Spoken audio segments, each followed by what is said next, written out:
471. Pero yung power output yung check mo, almost hindi sila nagkakalayo ng 300.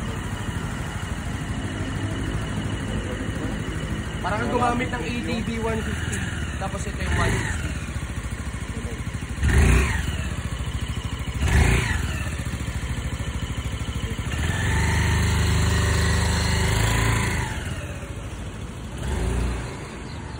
SUV, ito na pinaka-SUV nila. Ito ng SUV.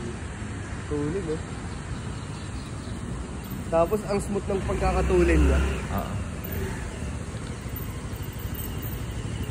Hindi mo maniliko, testing ko. Pinasok pa.